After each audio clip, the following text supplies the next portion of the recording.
me that green light. Give me that green light, Maine. Give me that green light. Give me that green light, Maine. Give me that green light. Give me that green light, Maine. Give me that green light. Give me that green light, Maine. Tonight's Greenlight Maine is sponsored by MEMIC, your partners for workplace safety. Welcome back to Greenlight Maine, a celebration of the talent, grit, and creativity of Maine's most promising entrepreneurs. This show is dedicated to bringing together the resources to help them succeed and to help all of you at home who also have big ideas.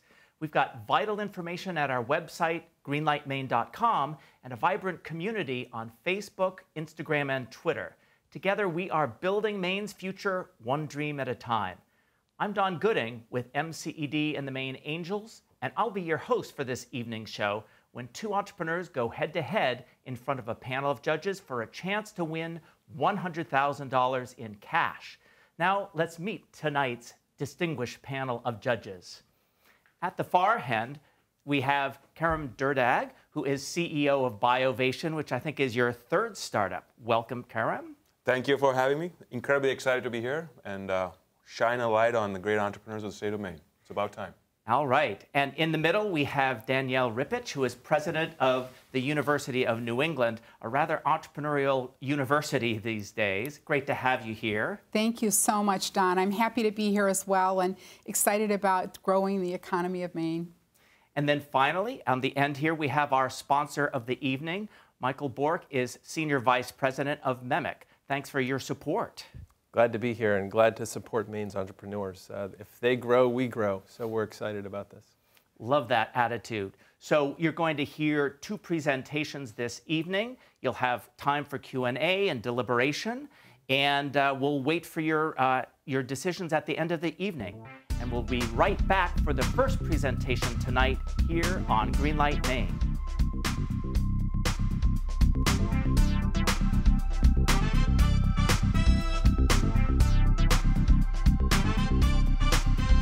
I'm John Leonard, President and CEO of the MEMIC Group, Maine's largest and leading workers' compensation insurance company.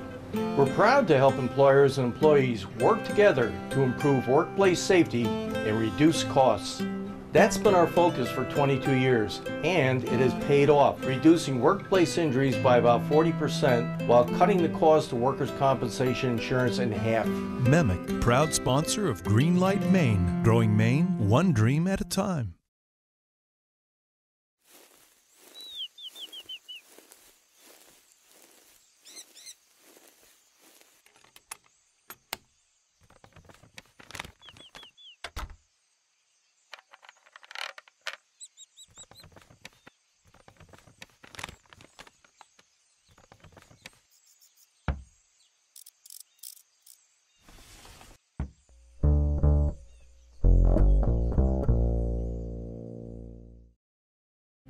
Please visit greenlightmaine.com to follow the progress of your favorite entrepreneurs and find information and resources about becoming an entrepreneur yourself. Welcome back to Greenlight Maine. It's a good time to get hashtag Greenlight Maine ready so you can comment on tonight's first presentation by Susan McKay, CEO of Cerahelix. Take it away, Susan. All right, thank you, Don. So at Cerahelix, we're combining biotechnology with ceramic chemistry to create the next generation ceramic filter. So why ceramics? That's because ceramics are durable, they're reusable, and frankly, they're not plastic. And the problem with plastic filters is they don't operate under a wide range of conditions. They melt at high temperature, and they're difficult to clean with different types of solvents because they would dissolve. And so the newest thing in filtration, the most rapidly growing market in filtration, is non-plastic filters. And the only limitation is you can't make really small holes in ceramics. And that limits them because they can't do high purity. And that's the problem we've solved. And we solve it because we use DNA to make the holes. We actually put the DNA and the ceramic together, and then we apply heat, and that removes the ceramic or the DNA, leaving behind straight channels. And we take advantage of DNA's unique properties. It's double helix, and that it forms really straight molecules in the ceramic. It doesn't fold or ball up like other molecules would, and then thus create larger holes. Our holes are less than 0.5 nanometer wide, so they're incredibly small. And in fact, this is such an innovative technology that we had 5 patents issue in less than 3 years.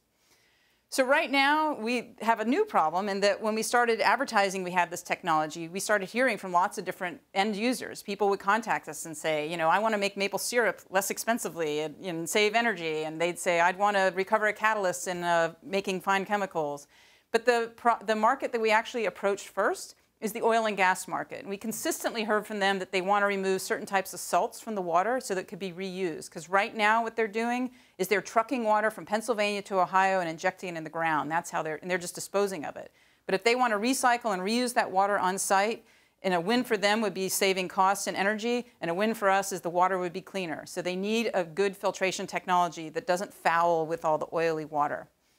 So the team we've put together to bring this to market includes myself. I have a PhD in chemistry. I worked in corporate R&D at 3M. And around me, I've assembled a team with a variety of different skill sets. People who've worked for large multinationals, who've done field trials, bringing new technology to market. And so a variety of both technical and science and business experience. So we're an 8-person team. And right now, we're working hard to scale up our technology to do a large-scale pilot in the Alberta tar sands with Shell Canada. And that pilot study is going to require us to ramp up our production capability. Right now, we make commercial size tubes in small quantities. The next step is to make multiple of those. And so with that, I'd be happy to answer any questions. Great. First question to you, Michael. Thank you, Susan. That's an amazing technology. It's exciting to hear about. I'd like to know how would you plan to manufacture this in Maine? Yeah, so right now in the future, what we do is we purchase these ceramic supports. So these are made by a variety of different vendors that we work with or different suppliers. What we make is a very thin coating. And so scaling up that coating technology is very doable here in Maine. You don't have to do it in large quantity because it's a very thin ceramic, DNA ceramic coating that goes on the inside of these channels in this tube. Interesting. Danielle, question? Yeah, could you talk a little bit about how you see your sales growth once past this pilot stage? What's your market share? What are you looking at? Well, since we're a very disruptive technology, our market share will be somewhat based on displacing old technology. But in the oil and gas market, it's really going to be implementing brand new facilities on site. And so we project our revenues to reach at least $20 million in the first 3 years alone, and that's including the pilot test stage. Wow. Karam, question. Yeah, how long will these trials last, and how many do you have planned for, say, the next year? Well, we're currently doing small trials with Siemens Energy, and Dow Water is evaluating our tubes in a small scale. And then our largest trial, the first one, is with Shell Canada, and that's a very large scale where we'd be essentially putting like 14 incredibly long tubes installed in Alberta. So we have those 3, and then we're talking to multiple others in the pipeline once we've gotten that first hurdle done. One last quick question. So this is really for industrial water cleaning, not consumer water cleaning? That's right. I mean, really the best markets for ceramics initially, because of the high value of our product, is in industrial water recycling. But frankly, industry uses 50% of the fresh water in this country. Wow, great to know that. And we will be back after this for a conversation with our sponsor here on Greenlight Maine. It doesn't take much to change your entire travel experience. It's more than a flight. It's the whole trip. Connect to your world with daily non-stop flights to Atlanta, Detroit, Chicago, Washington, D.C., Philadelphia, Baltimore, Charlotte, and New York City. Portland International Jetport. Way better. We develop websites for businesses of all sizes and devices of all shapes.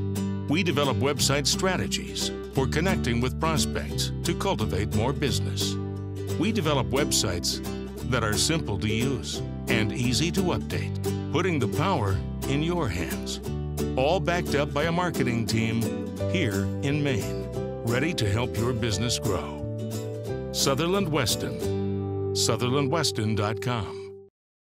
If any of you in our television audience has a big idea, we encourage you to visit greenlightmaine.com for a list of resources and information about starting your own business. Welcome back to Greenlight Maine for a conversation with our sponsor of the evening, Michael Bork is Senior Vice President with MEMIC. Welcome to the show, and thank you for supporting entrepreneurs throughout Maine. We're happy to do so. Now, MEMIC was a startup 22 years ago under kind of unusual circumstances. You want to talk a little bit about that history? Sure. It certainly was unusual and probably history that many would not want to repeat. But it has led to the creation of a successful company here in Maine. MEMIC was created out of a legislative reform of workers' compensation in Maine. The state was in a pretty tough spot at the time. Costs were very high, injuries were even higher. There were a lot of reasons for that, but ultimately MEMIC was formed by a legislative edict and formed as a private mutual company and with the purpose of being the guaranteed market in Maine to insure Maine's business owners for workers' compensation. So mutual means that the people who are paying the policy premiums, they actually own the company? That's right. We don't have stockholders. So policyholders of the company, of the mutual, have an ownership interest in MEMIC. And so over those 22 years since then, things have actually gone pretty well, right? They have. For Maine workers, for Maine businesses, we think. Since that time, since MEMIC was created, costs for workers' compensation have gone down by more than 50% in the state of Maine. 50%, and we were like the worst in the country, as I recall. It was pretty bad. There were charts at the time that people would show, and I understand this to be true, that they excluded Maine because Maine literally didn't fit on the page. Wow. We were out of control. Things were out of control.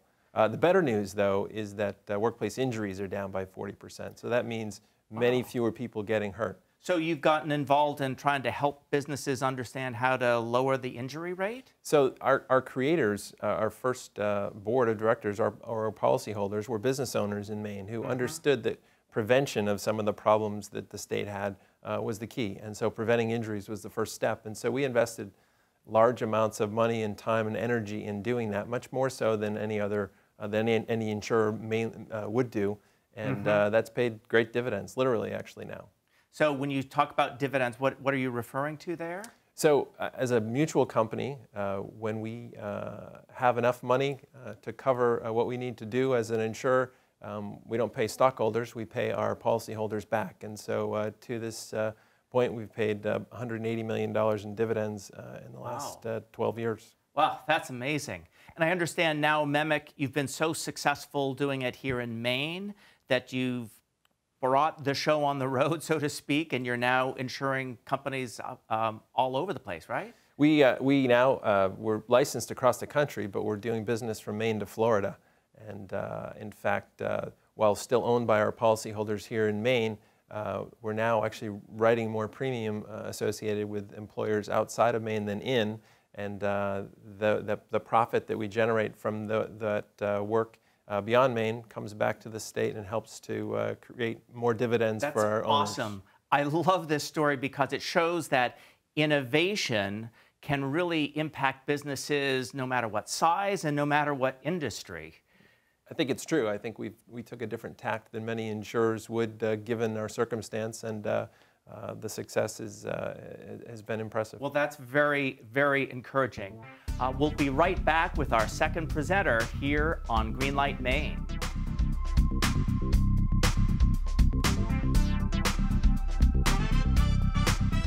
Hi, Ross here for Dysart's Restaurant. Everyone's having meetings, meeting about this, meetings about that, meeting about meetings. How ridiculous is that? Got a meeting? Meet at Dysart's Broadway. Look at my chart. Dysart's Broadway's got 3 meeting rooms, a big one, a bigger one, and an even bigger one. And the big one and the bigger one can combine to be even bigger than the even bigger one. How ridiculous is that? Great food, great service, and a great place for your meeting. Dysart's Broadway. Big and bigger's bigger than even bigger. Dysarts.com. Ridiculous. When it comes to health insurance, what's your priority? Affordable office visits. A broad network of providers. Low monthly payments. You know what's important to you, but finding the right plan can seem so complicated. The good news is that we can walk you through it, step by step. But you need to act soon. For affordable, quality health insurance, Maine Community Health Options, we can help. Welcome back to Greenlight Maine. As a reminder, you can go to greenlightmaine.com for lots more information on both of tonight's presenters. And now we have the second of those. Steve Musica is CEO of Beltane Solar. Take it away, Steve. Thank you, Don.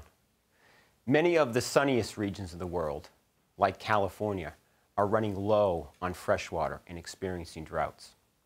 The water these areas do have is salty or contaminated and needs to be treated in order to grow food or be safe to drink. I started Beltane Solar 4 years ago with other engineers and business leaders who believe that simple, distributed solar-powered systems are the smartest way to provide water and energy for these regions. We are developing and manufacturing systems that will provide low-cost drinking water and irrigation water. For the dollar I paid for this half-liter of water, a Beltane system can produce over 2,000 liters of clean water using only solar energy. Our solar collectors make both electricity and heat water with a combined efficiency of over 65% in a single unit, which is much higher than typical systems. We use the electricity to pump salty or contaminated water through filters. By heating the water, we more than double the filtering efficiency. Most importantly, our system is simple to install, and we use free energy, keeping the cost of our water low. Beltane will sell to the rural regions of the world, regions that often don't have power grids and don't have alternative energy sources. Farms will buy our system so that they can provide water for crop irrigation and livestock. Water districts will purchase systems so that they can have water for homes and businesses. And just one 250,000 liter per day Beltane system can produce enough water for entire villages in the developing world. Beltane Solar has been filing patents, and we have built our prototypes and tested them at the former Naval Air Base in Brunswick. Our team has over 100 combined years of business and technical experience. We have led successful companies before and have a plan to do it again. Population increases and recurring droughts make water scarcity one of the most pressing issues of this century.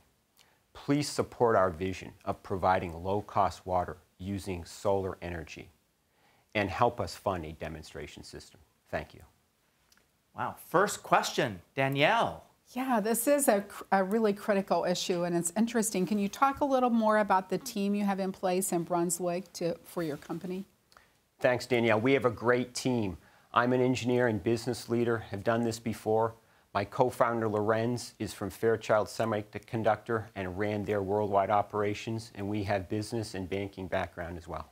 Great. Karam, question. So Steve, how big is this system in terms of size and portability, and does it need any servicing?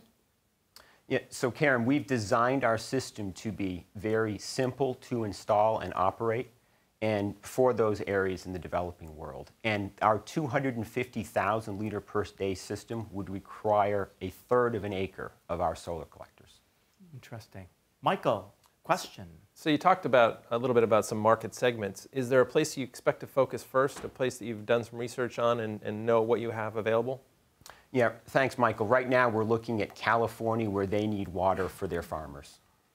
So you're going to be able to build the systems here in Maine and then export them all over the world? Correct, absolutely. Great. Any other last questions here? Quick question? Could you talk a little bit about scalability, where you see your revenues, how fast you think you can grow your company? Great question. So right now we are pre-revenue. We look to be raising money. We'll have our first sale in approximately 1.5 years. And from there, the water market grows very rapidly. Okay, great. Well, we'll be back after a break for judges' deliberations about these two very interesting companies here on Greenlight Maine.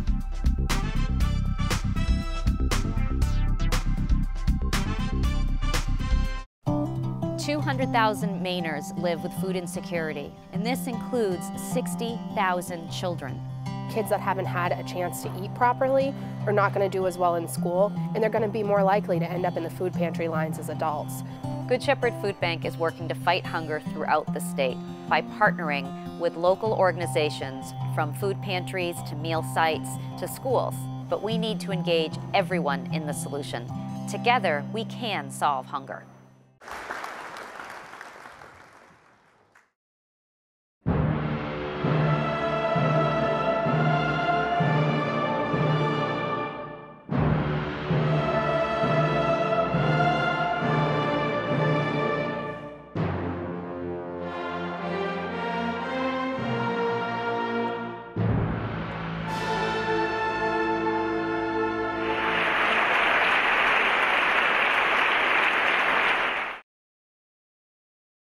Welcome back to Greenlight Maine.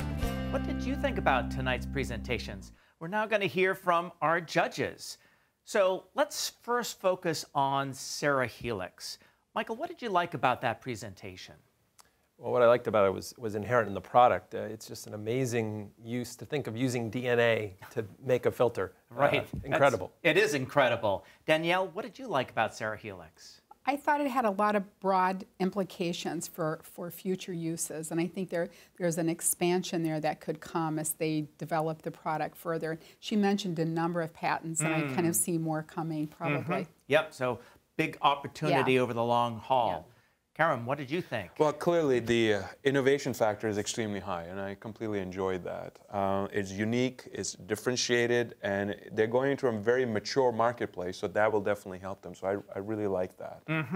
But then there's lots of challenges. Company's been at it for a while. What did you see as some of the big challenges?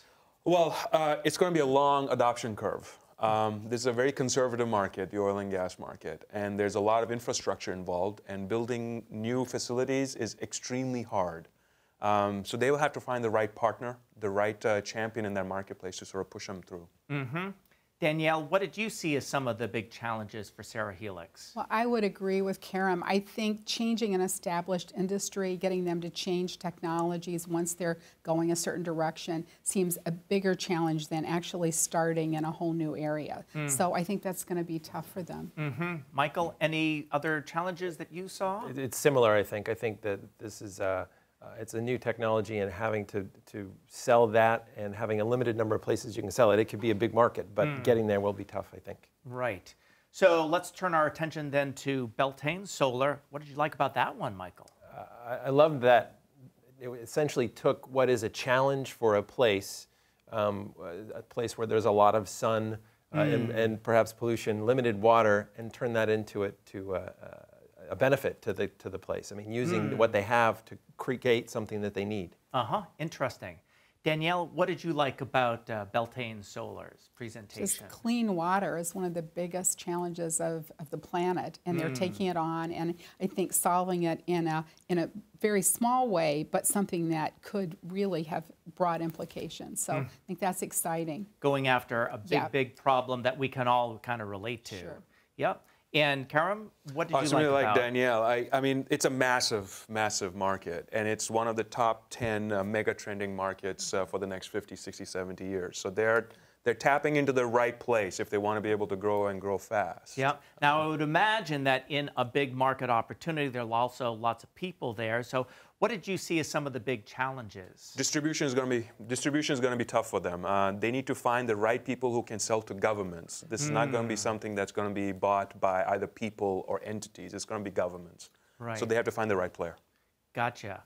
And Danielle, what did you see as some of the challenges that Beltane Solar is going to face as they're going after this enormous marketplace? Yeah, I think their challenge will be to focus. I think their plan seems a little amorphous right now, and I think they need to figure out, because it is so huge, they're going to have to get a little more laser-like if they're going to be able to move quickly. Because it's kind of hard to do both the almond growers as well as little villages in Africa and Middle Eastern governments. Yeah, a lot of different opportunities there. It's something common among lots of entrepreneurs that there's so many opportunities. How do you focus, right? Michael, what kind of challenges did you see? Well, I think some of the same, but I guess I would add, the idea that because it's such a big problem, there are a lot of players who are looking at this market. There will be a lot of competition throughout the years, and so being able to be at the head of that class is going to be tough. Yeah, laser focus is going to absolutely help them get to the head of that class. Well, I really appreciate your feedback, and I'm sure the entrepreneurs are going to appreciate the feedback. It's part of what we do here in Maine is make sure that we're helping to move these companies forward with the right kind of feedback. So I'm going to be very curious to see which one of these two water purification companies you're going to end up giving the green light to. And we're going to find out about that after a short break. Make sure you post your thoughts on this before we come back here on Greenlight Maine. I'm John Leonard, President and CEO of the Musica Group, Maine's largest and leading workers' compensation insurance company. We're proud to help employers and employees work together to improve workplace safety and reduce costs. That's been our focus for 22 years, and it has paid off, reducing workplace injuries by about 40% while cutting the cost of workers' compensation insurance in half. MEMIC, proud sponsor of Greenlight Maine, growing Maine one dream at a time. We hope you at home will support your favorite entrepreneur tonight by going to greenlightmaine.com and clicking on their GoFundMe link. You can make a difference. Welcome back to Greenlight Maine. Have you been tweeting about your choices for tonight? Well, it's time for the judges to share with you who they are going to give the green light to. Please pick up those cards, get ready, and now it's time to show who's going to get the green light. And that means Beltane Solar will be advancing to the finals, where 13 companies will be competing for $100,000 in cash. And those of you at home, whether or not you agreed with the judges tonight, you can go to greenlightmaine.com and vote with your hearts and your wallets for the company of your choice. We'll be back next week with 2 more exciting companies here on Greenlight Maine. We'll see you then.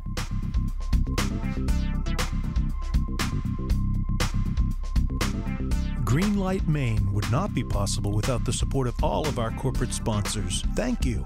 Greenlight Maine has been brought to you by MEMIC, your partners for workplace safety. Prize money for Greenlight Maine is provided by Maine Accelerates Growth through a grant by the Maine Community Foundation, stewards of charitable giving, helping donors help Maine. Outreach and community engagement in partnership with Maine Startup and Create Week, a conference worth skipping work for.